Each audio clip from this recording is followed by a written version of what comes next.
تو سعودی عرب ہمیشہ یہ چاہے گا کہ جب بھی کبھی وہ یہ قدم اٹھائے اس سے پہلے پاکستان یہ قدم اٹھا لے. اب اس کے لیے جب ٹرمپ کی گورنمنٹ آئے گی تو ان کا جو سب سے مین فوکس اور مقصد ہوگا وہ یہ ہوگا. باقی وہ پاکستان کے اوپر کیا دباؤ ڈالتے ہیں, پاکستان کے ساتھ کیا بات کرتے ہیں, عمران خان کے لیے ان کی پالیسی کیسی رہتی ہے, وہ ان ساری چیزوں کے بیچ میں بیلنس کیسے کریٹ کرتے ہیں, اس کے اوپر ہم ویلاگس کریں گے. ابھی بہت وقت پڑا ہے, ابھی تو امریکہ میں الیکشن ہو رہے ہیں, لیکن ایک بات تو بڑی کلیئر ہے کہ جو بائیڈن کی پوزیشن پہلے سے بہت کمزور ہے. جو بائیڈن یہ الیکشن جیتنے نہیں جا رہا. جہاں تک بات ہے ٹرمپ کی, تو ٹرمپ کم سے کم عمران خان سے دشمنی نہیں رکھتا, لیکن جو بائیڈن کا جو طرز عمل تھا عمران خان کے بارے میں, وہ ایسا محسوس ہوتا ہے جیسے وہ عمران خان کو پسند نہیں کرتے, رابطہ ہی نہیں کیا, بات چیت بھی نہیں ہوئی. تو ان چیزوں کی وجہ سے ایک تاثر بنا کہ جو بائیڈن عمران خان کو پسند نہیں کرتے. دوسری طرف ڈونلڈ ٹرمپ نے یہ تاثر اپنے بیانات سے بنایا کہ وہ عمران خان کو پسند کرتے ہیں, اور کم سے کم اگر پسند نہیں کرتے تو عمران خان کے دشمن نہیں ہیں یا ان کے مخالف نہیں ہیں. اس بنیاد پہ بھی پاکستان تحریک انصاف نے ایک امید باندھی ہوئی ہے. لیکن تحریک انصاف کی جو قیادت امریکہ میں موجود ہے, اسپیشلی ڈاکٹرز کا گروپ ہے, ڈاکٹر آصف اور دیگر لوگ, یہ بڑے پڑھے لکھے لوگ ہیں, پاکستان کا انہوں نے بڑا نام روشن کیا ہے. ان لوگوں نے بڑی محنت کے ساتھ یہ سارا معاملہ اٹھایا امریکہ میں, اور اس کے اوپر انہوں نے بڑے زوردار طریقے سے آواز اٹھانے کے بعد اس معاملے کو وہاں تک پہنچایا کہ جس کا کچھ فائدہ پاکستان تحریک انصاف کو ہوا. تو بڑی کامیابی سے پاکستان تحریک انصاف نے امریکہ میں یہ باور کروا دیا, اور امریکہ کے اندر سے یہ آواز بھی اٹھی کہ پاکستان میں دھاندلی ہوئی ہے, اور جو انتخابات کے نتائج ہیں ان کے اندر بہت بڑے پیمانے پر بے ضابطگیاں ہیں, اور ان کو درست کیا جائے. یہ مطالبہ بھی وہاں سے سامنے آ گیا, دیگر چیزیں بھی ہو رہی ہیں, اور یہ ڈیولپمنٹس ابھی چل رہی ہیں. اور اس کے بعد امریکہ میں جو ایوان نمائندگان کی خارجہ امور کی کمیٹی ہے, وہاں پہ ایک قرارداد پیش کی گئی. قرارداد کے اندر کیا تھا وہ میں آپ کو بتاتا ہوں, لیکن یہ زیرو کے مقابلے میں 50 ووٹوں کے ساتھ متفقہ طور پہ قرارداد منظور کر لی گئی ہے. یہ پاکستان کے حوالے سے قرارداد ہے. اب اس میں جو اہم چیزیں ہیں ان میں ایک یہ ہے کہ پاکستان میں جمہوریت, انسانی حقوق اور قانون کی پاسداری سے متعلق یہ قرارداد ہے. یعنی پاکستان میں جمہوریت اور شفاف انتخابات کے لیے حمایت ظاہر کرتی ہے یہ قرارداد, اور جو عوام کی مرضی کی عکاسی کرتی ہو, اور صاف شفاف تحقیقات کی جائیں انتخابات کے حوالے سے. جو بے ضابطگیاں ہیں ان میں یہ بھی مطالبہ کیا گیا ہے. ساتھ ہی ساتھ اس قرارداد کے اندر یہ بھی کہا گیا کہ الیکشن میں بعض سیاسی رہنماؤں کے لیے لیول پلینگ فیلڈ نہ ہونے کی اس کے اندر شکایت موجود ہے. ورکرز کی پکڑ دکڑ کی گئی, وہ بھی کہا گیا. انٹرنیٹ اور موبائل فون سروس کی بندش کی گئی. میڈیا پر پابندیاں لگائی گئیں. صحافیوں کو, بالخصوص خواتین صحافیوں کو بھی ہراساں کیا گیا, اور اس قسم کے بہت سارے سوالات اس قرارداد کے اندر اٹھائے گئے ہیں. اور قرارداد میں مطالبہ کیا گیا کہ پاکستان کے انتخابات میں مداخلت اور بے ضابطگیوں کی تحقیقات کروائی جائیں. اس پس منظر میں پاکستان کے اندر مذہبی اقلیتوں کے حقوق, ملک میں جبری تبدیلی مذہب اور توہین مذہب کے قوانین سے متعلق تشویش کا اظہار کیا گیا. باقی چیزیں ہیں وہ پہلے سے بھی ہوتی ہیں, لیکن مین فوکس جو ہے وہ الیکشن کا ہے, اور الیکشن کے دوران جو کچھ ہوا وہ سارا کچھ اس کے اندر موجود ہے. یہ قرارداد 50-0 کی جو ہے وہ ایک ریشو کے ساتھ, یعنی ایک طرف 0 ووٹ ہے, ایک طرف 50 ووٹ ہے. تو یہ قرارداد منظور ہو گئی ہے امریکہ کے ایوان نمائندگان کی خارجہ امور کی کمیٹی کے اندر. اب ایک اور چیز ہو رہی ہے, ایک طرف امریکہ میں یہ قرارداد پیش ہو رہی ہے, دوسری طرف پاکستان میں کیا گیم ہو رہی ہے جو الیکشن کمیشن آف پاکستان ڈال رہا ہے. اس وقت جب میں اور آپ بات کر رہے ہیں تو اب بھی پاکستان میں لگ بھگ 1 درجن سے لگ بھگ سیٹیں ایسی ہیں جن پہ پاکستان تحریک انصاف کے امیدواروں کو ہٹا کر PMLN کے امیدواروں کو لانے کا پروگرام ترتیب دیا جا رہا ہے. یہ وہ سیٹیں ہیں جہاں پہ چند ہزار کا فرق ہے, 10,000, 5,000, 8,000, حالانکہ یہ ٹھیک ٹھاک فرق ہوتا ہے, لیکن ان سیٹوں کے اوپر پاکستان تحریک انصاف کے جیتے ہوئے امیدواروں کو باہر کیا جائے گا, اور یہ الیکشن کمیشن کر رہا ہے. یعنی اگر پاکستان تحریک انصاف کوئی درخواست دیتی ہے ری کاؤنٹنگ کی, یا وہ کہتی ہے کہ دوبارہ کاؤنٹنگ کی جائے, تو الیکشن کمیشن انٹرٹین ہی نہیں کرتا, کہتا ہے جاؤ جا کے ٹریبیونل میں بات کرو. اور جب PMLN درخواست دیتی ہے تو فوری طور پہ ری کاؤنٹنگ شروع کروا دیتے ہیں ان کی فرمائش کے اوپر, اور ری کاؤنٹنگ کے اندر وہ سیٹ یہاں سے وہاں چلی جاتی ہے. اب مثال کے طور پہ 2 سیٹوں کا ڈیٹا میرے سامنے موجود ہے, اور یہ بڑا انٹرسٹنگ ڈیٹا ہے, میں آپ کے ساتھ شیئر کرتا ہوں. اس میں ایک سیٹ تو جناب لودرا کی ہے. یہاں پہ پہلے جو نتائج آئے وہ مختلف تھے, اور اب جو نتائج آئے وہ مختلف ہیں.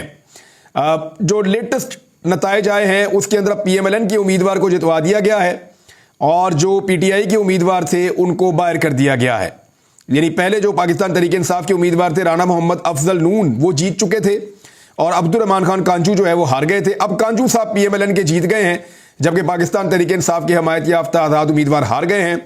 اور ان کے ووٹوں کو 1,35,000 سے کم کر کے 1,20,000 کر دیا گیا، جبکہ نون لیگ کے امیدوار جو ہیں ان کے ووٹوں کو اس طرح ہی بڑھا کے 14,000 ووٹ ضائع کرنے پڑے ہیں نون لیگ کے امیدوار کو جتانے کے لیے الیکشن کمیشن آف پاکستان کو، تو انہوں نے کر دیے۔ اور 3.25 لاکھ ووٹ 4-5 گھنٹوں کے اندر آر او صاحب نے گن بھی لیے۔ 3.25 لاکھ ووٹ گن لیے آر او صاحب نے۔ 1-1 روپے والے نوٹ ہو نا 3.25 لاکھ، تو وہ نہیں گنے جاتے، تو انہوں نے ووٹ بھی گن لیے اور یہ بھی دیکھ لیا کہ کس ووٹ کے اوپر کس کا ٹھپا لگا ہوا ہے۔ یعنی حیرت ہوتی ہے مجھے، کوئی مشین بھی نہیں گن سکتی اتنی دیر جتنی دیر جو ہے وہ آر او صاحب نے 4-5 گھنٹے کے اندر۔ اور یہ دعویٰ جو پاکستان تحریک انصاف کے حمایت یافتہ امیدوار ہیں نون صاحب، انہوں نے یہ دعویٰ کیا ہے کہ جناب 4-5 گھنٹے کے اندر اندر سے رپورٹ آ جاتی ہے کہ جناب الیکشن کا رزلٹ پہلے یہ تھا اب یہ ہے۔ 14,000 ووٹ ضائع کرنے ہو نا تو 4-5 گھنٹے میں وہ نہیں ہوتے، اس کے پیچھے کئی راتیں لگتی ہیں، کئی دن لگتے ہیں۔ بہرحال جیسے بھی کیا انہوں نے یہ کر دیا۔ ایک یہ نشست ہے، اس کے علاوہ ایک اور سیٹ ہے NA81، یہاں سے بھی پاکستان تحریک انصاف کے جو امیدوار جیتے تھے ان کو فارغ کرنے کے بعد PMLN کے نعرہ صاحب ہیں ان کو یہ سیٹ دے دی گئی ہے، تو 2 نشستیں PMLN کو یہ مل گئی ہیں، جبکہ اس کے علاوہ ان کو کچھ اور بھی سیٹیں جو ہے خواتین کی مخصوص نشستیں اس کے تناسب سے پھر دی جائیں گی تاکہ ان کی سیٹیں بڑھ جائیں۔ 224 کا ٹارگٹ ہے وہ پورا کرنا، اور کچھ پاکستان پیپلز پارٹی کو جو ان کی ایک کیپیسٹی ہے پیپلز پارٹی کی بلیک میل کرنے کی، اس سے بھی پیپلز پارٹی کو باہر نکالنا ہے تاکہ وہ PMLN کو بلیک میل نہ کر سکے۔ ہے تو یہ نورا کشتی، لیکن اس نورا کشتی میں PMLN کو زیادہ بلیک میل نہ کیا جا سکے، اور PMLN کو زیادہ سے زیادہ سیٹیں دلوائی جا رہی ہیں۔ جو سیٹیں آزاد امیدوار پاکستان تحریک انصاف کے جیتے تھے ان کے تناسب سے مخصوص نشستیں PTI کو ملنی چاہیے تھیں، وہ بھی PMLN کو دی جا رہی ہیں تاکہ جتنی زیادہ ہو سکے ان کے پاس تعداد بن جائے اور شہباز شریف صاحب کو کوئی پرابلم نہ آئے۔ ایک اور بڑی خبر یہ ہے ناظرین کہ سپریم کورٹ میں جو فوجی عدالتوں کے خلاف انٹرا کورٹ اپیلیں سماعت کے لیے مقرر کر دی گئی ہیں، ایک بڑا اہم معاملہ ہے۔ سپریم کورٹ نے فوجی عدالتوں کے خلاف انٹرا کورٹ اپیلیں سماعت کے لیے مقرر کر دی۔ سپریم کورٹ 25 مارچ کو اپیلوں پر سماعت کرے گی اور اس کے لیے 6 ججز پر مشتمل ایک بینچ تشکیل دیا گیا ہے اور سربراہی کریں گے جسٹس امین الدین خان صاحب۔ اب یہ دیکھتے ہیں کہ اس کا نتیجہ کیا نکلتا ہے، لیکن ایک چیز اور بڑی خوفناک پاکستان میں ہو رہی ہے، دہشت گردی کے واقعات میں اضافہ ہوتا چلا جا رہا ہے۔ حالانکہ پاکستان کی جو سیکورٹی فورسز ہیں وہ ڈٹ کر مقابلہ کر رہی ہیں، چاہے واقعات گوادر میں ہوں، چاہے واقعات DI خان میں ہوں، چاہے واقعات پاکستان کے دیگر علاقوں میں ہوں، تو لا انفورسمنٹ مقابلہ کر رہی ہے۔ پاکستان کی فوج جو ہے وہ مقابلہ کر رہی ہے دہشت گردوں کا، لیکن یہ اچانک سے ایک دم ایسا نظر آنا شروع ہوا کہ دہشت گردوں کے اٹیک بڑھ گئے ہیں، اور اس کے رد عمل میں پاکستان نے ایک آپریشن بھی کیا ہے اور اس آپریشن کے اوپر کچھ انگلیاں بھی اٹھائی جا رہی ہیں، لیکن میں کچھ تفصیل تھوڑی سی آپ کے سامنے رکھ دیتا ہوں۔ ڈیرہ اسماعیل خان میں جو لیٹسٹ واقعہ ہے اس میں سیکورٹی فورسز کے قافلے پر خودکش حملہ ہوا ہے، اس میں 2 جوان پاکستان فوج کے شہید ہوئے ہیں۔ ISPR کی انفارمیشن کے مطابق انتہائی افسوسناک اور بزدلانہ واقعہ ہے اور ان کا سد باب اس وقت بہت ضروری ہو چکا ہے۔ ریزن یہ ہے کہ دہشت گردی کے واقعات کو اگر ٹائملی نہ روکا پاکستان نے تو یہ پہلے ایک بہت بڑا افریت بن چکا تھا، پاکستان نے اس کو شکست دی تھی اپنی عوام کے ساتھ مل کر۔ اس سے پہلے کہ دوبارہ سے یہ معاملات وہاں تک پہنچے، پاکستان کو بڑی ویجیلنس کے ساتھ اس سارے معاملے کو دیکھنا ہوگا۔ پاکستان نے جو 18 مارچ میں آپریشن کیا اس کے بارے میں کچھ افغان حکومت نے کلیم کیا ہے، لیکن پاکستان کا جو جواب ہے میں آپ کو بتا دیتا ہوں کہ پاکستان کا 18 مارچ کا آپریشن افغانستان حکومت نہیں بلکہ دہشت گردوں کے خلاف تھا۔ یہ پاکستان کے محکمہ خارجہ نے سٹیٹمنٹ جاری کیا ہے کہ یہ افغان شہری نہیں تھے جہاں پہ ہم نے اٹیک کیا، وہ لوگ ہیں جو پاکستان کے اندر آتے ہیں، یہ وہ لوگ ہیں جو پاکستان کے اندر آ کر سویلینز اور لا انفورسمنٹ کو نشانہ بناتے ہیں، تو ان کے خلاف یہ آپریشن کیا گیا ہے۔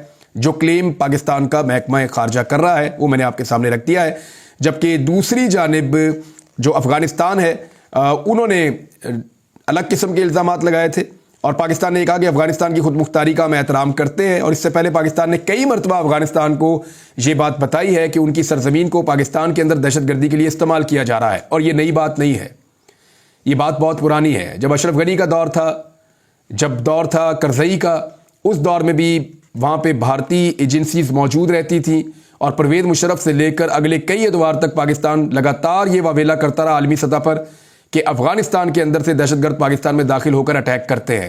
یہ معاملہ پاکستان کو اور افغانستان کو ہر حال میں حل کرنا ہوگا، ورنہ یہ اس خطے کے لیے یا پاکستان کی سیکیورٹی کے لیے ایک سیریس ایشو رہے گا۔ اب تک کے لیے اتنے، اپنا خیال رکھیے گا، اپنے اس چینل کا بھی۔ اللہ حافظ۔